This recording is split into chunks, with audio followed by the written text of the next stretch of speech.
conhecido pelo Tribunal Superior do Trabalho, né? Por muitos anos.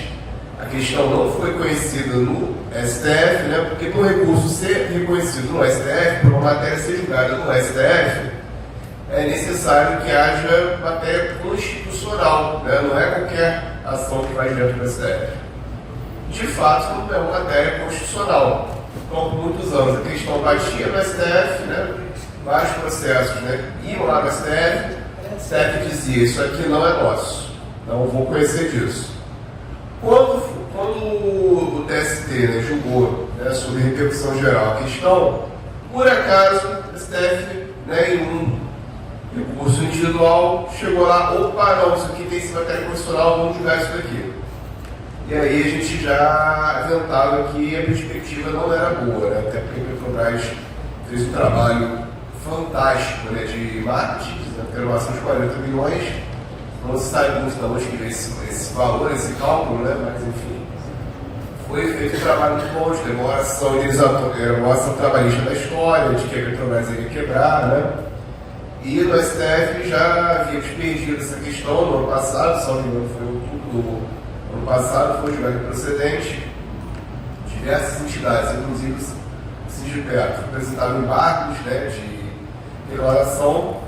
E na semana passada, a primeira turma do STF, né, julgou esses embargos de declaração, disseram que não era admissível embargos e já declararam o trânsito em julgado da questão, né. Então, companheiros, infelizmente não gosto de ser portador de mais notícias, né? Mas é um dever que nós temos, né, de cumprir. O STF, a RMR, como nós já sinalizávamos, de fato, teve sua trajetória aí encerrada. Essa daí é ativa. A diferença em relação ao aposentado é porque em relação ao aposentado você envolve afetos, né? E há uma decisão do STF de 2013 que disse que a determinação é o seguinte: discussão que envolva fundo, que envolva entidades de previdência privada, competência da Justiça Estadual. Isso representou uma perda gigantesca, né, para os aposentados, infelizmente, né? Questão, por exemplo, da VPDE, que a gente conseguia caminhar na Justiça do Trabalho, para que não fosse uma questão pacífica, né? Chega na estadual, esquece. A estadual eu nunca vi uma ação, né, de VPDE, por exemplo, que na Justiça Estadual tenha prosperado. É porque são discussões que o juiz estadual não está acostumado, via de regra não gosta, e é uma justiça muito mais reativa, né, em relação ao aposentado. Então são discussões muito mais difíceis de você travar.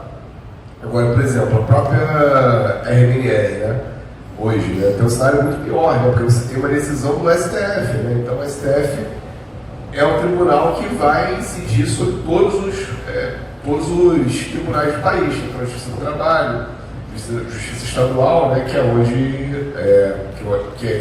hoje corre, né, em relação aos aposentados, né.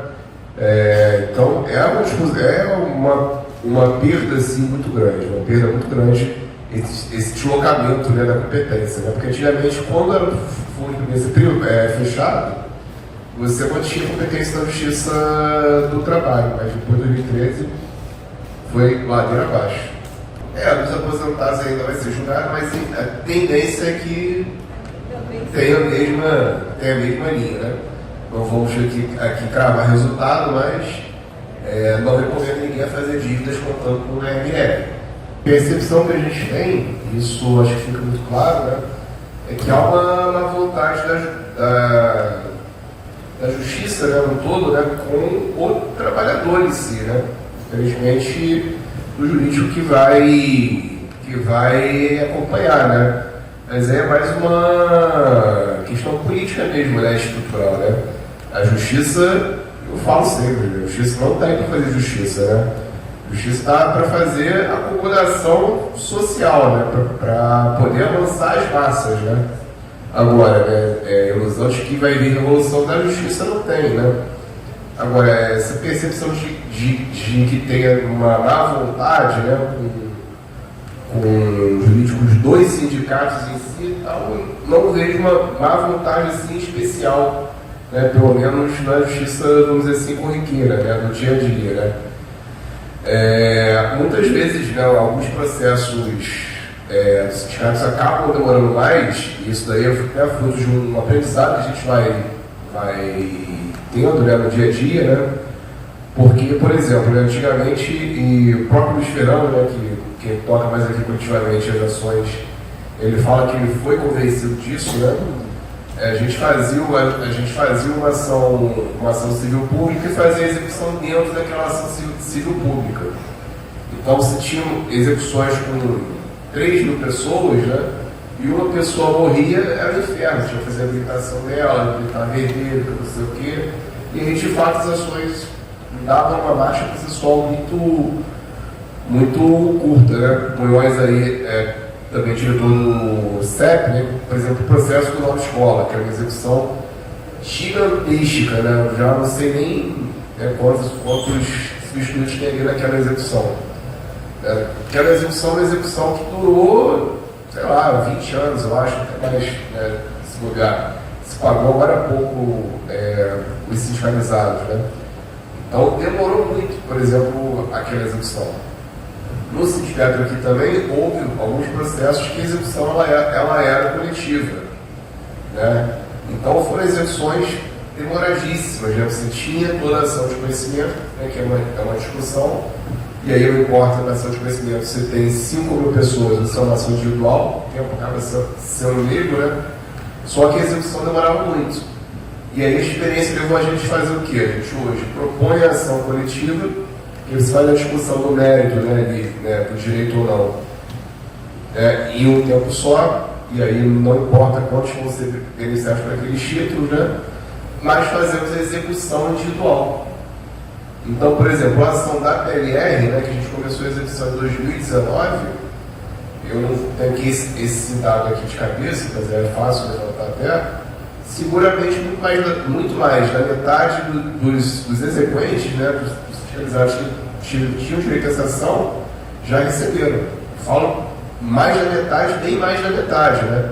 E considerando que é a Petrobras, é a Petros, que não tem problema em gastar dinheiro com recurso protelatório, né? Mas, assim, eu acho que o Munhoz está certo, né, no sentido de que a gente tem uma justiça que não está aqui para ajudar o trabalhador. Eu acho que a gente tem que ter uma dimensão muito exata nisso, né? Até porque, por exemplo, no STF, né, quem escolhe o ministro do STF é o presidente da República, né? Quem é que elege o presidente da República? O grande capital. Então, acho que é importante a gente ter essa dimensão, né? O que é a justiça, né? Só ajudando aí a complementar a resposta do Dr. Bruno, os números do nosso jurídico têm mostrado isso que ele acabou de falar. Depois dessas mudanças nas execuções, os números ficaram bem diferentes e um detalhe importantíssimo, as execuções para o associado do sindicato é custo zero, diferentemente de quando a execução é feita fora do sindicato. Esse modelo que a gente tem, né, de CGPAR, uma agência reguladora, né, a Previ, embora não seja uma agência reguladora, né, é algo muito próximo disso, né, é justamente o modelo exportado nos Estados Unidos, né, que você tem uma ampla desestatização, né, e você tem que ter alguns órgãos de controle, né, dos serviços públicos, né. Assim é a mesma coisa que vem a ANEEL, a Anatel, etc. Esse monte de algo que a gente tem por aí.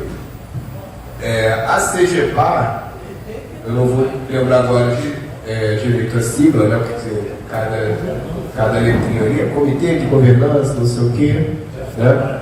Exatamente, que é um órgão do Ministério do Planejamento que vai fixar as diretrizes para as empresas estatais. Embora isso daí tenha argumentação em algumas ações nossas, não seja de observância obrigatória, tá?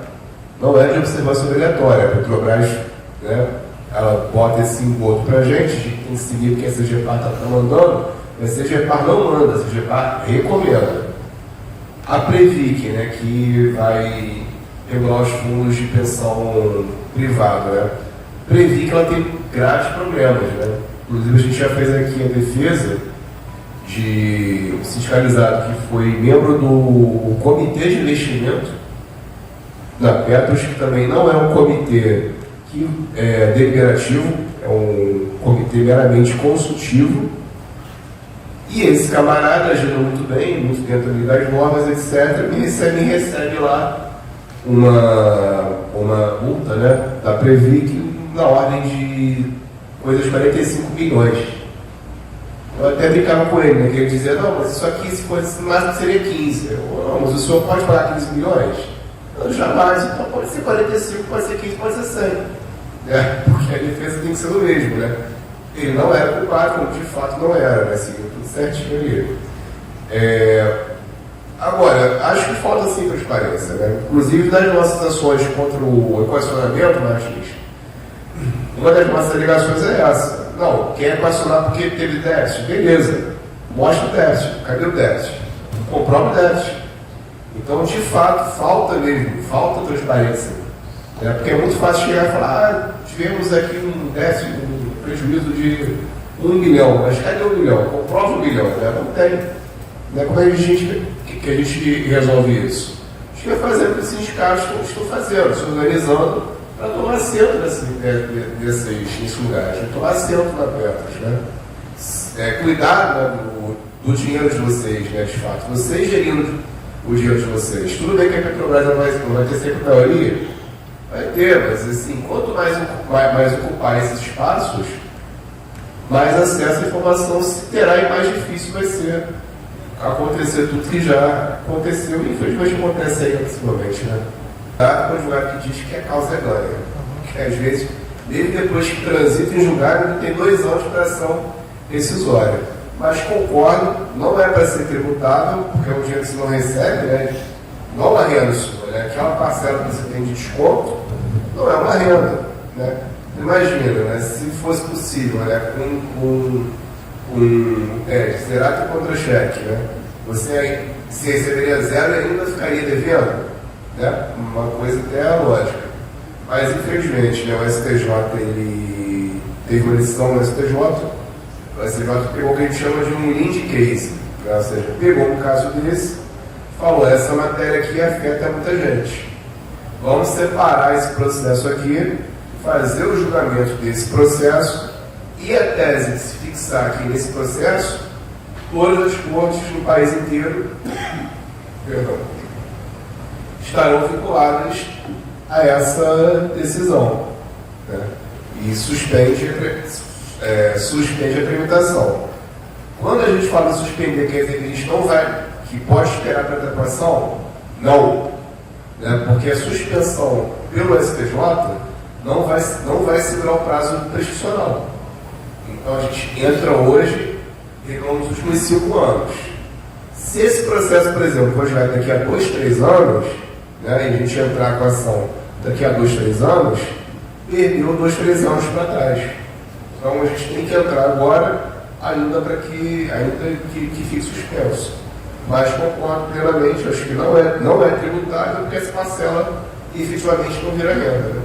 Hoje, eu participei de uma sessão de julgamento que os trabalhadores aqui no TRT abertamente estavam criticando o STF, porque tinha uma questão lá que estava no STF, e a história era, por que eles estão julgando isso? Porque não tem nada de constitucional. Então está tendo ali um atrito entre os poderes de fato. Não que a justiça do trabalho também seja maravilhosa, não. A gente sabe o que tem lá no TST, né? Tem coisa ali que é o pior do judiciário brasileiro. Mas o ataque está vindo muito mais de cima aos direitos de fato. E é isso. O que vai salvar mesmo é a mobilização. Se não tiver mobilização, não adianta ter a pauta na mão do jurídico. É bom a gente também pensar que na atual composição do STF, não tem ninguém oriundo da Justiça do Trabalho, a última que saiu foi a Rosa, né?